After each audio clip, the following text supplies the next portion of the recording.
just want to work, man.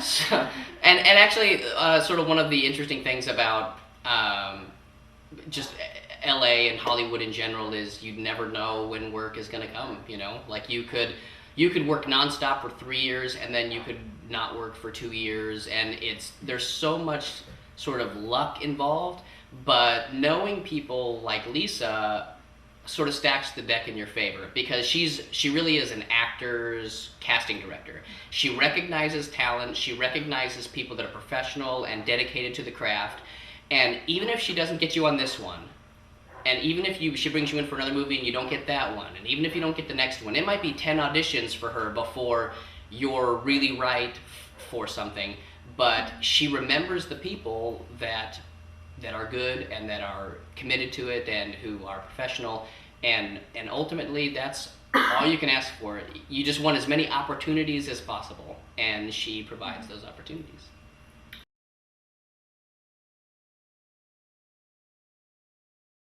If I wasn't an actor, I'm totally going to cop out and say that I would try to teach acting. I think it would be really fun to maybe get my master's or my PhD in some sort of theater-related field, and then teach at a small college where you just sort of rule the entire theater department and get a chance to, to play with a new crop of kids every year. And I think there'd be something really great about that. Although, on a personal note, I don't know if I necessarily believe that you can teach someone how to act. I think you can teach them tricks, but I think either you know how to do it or you don't.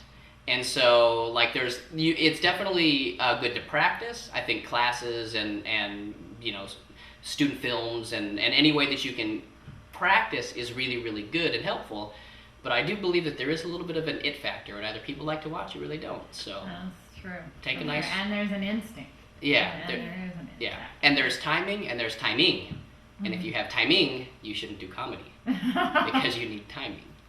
That's absolutely.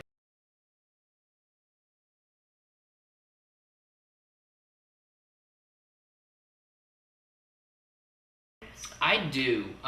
You can't take any of it personally.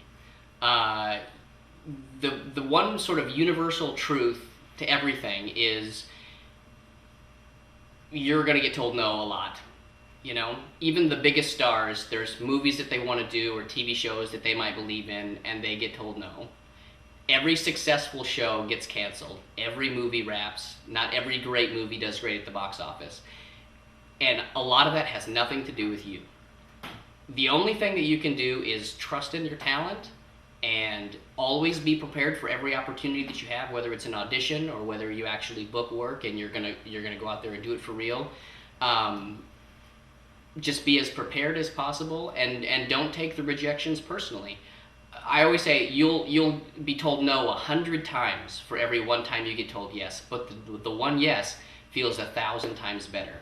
So for me, it was always worth staying in the game and giving it a try and waiting for that next audition, because I knew that if given enough opportunities, the right people would see me and good things would happen. All right, that's fantastic advice. Thank you for coming down. Heck yeah. Is there anything else you'd like to add? Yeah, no, seriously, it might sound like I'm gushing a little bit about Lisa, but I'm totally gushing about Lisa right now, because I can say without a doubt that there was probably a half a dozen decisions I could have made or circumstances that could have been different that would have led to me not getting Hannah Montana. And the biggest one was being fortunate enough to come across Lisa. And she really does remember people. And if she hadn't brought me in to read for Hannah Montana, I would still be just another one of those guys pounding the pavement, looking for that first job, that big break. And while I still feel like I've got a long way to go and there's lots of things that I want to accomplish, Lisa has opened up so many doors for me, and she is on the short list of people that, that I could say really influenced where I am and all of the good things in my life. She really, really changed my life. So if she tells you something, listen, because she's very, very smart. All right. Well, thanks for doing this with us, and we really appreciate it. Heck yeah.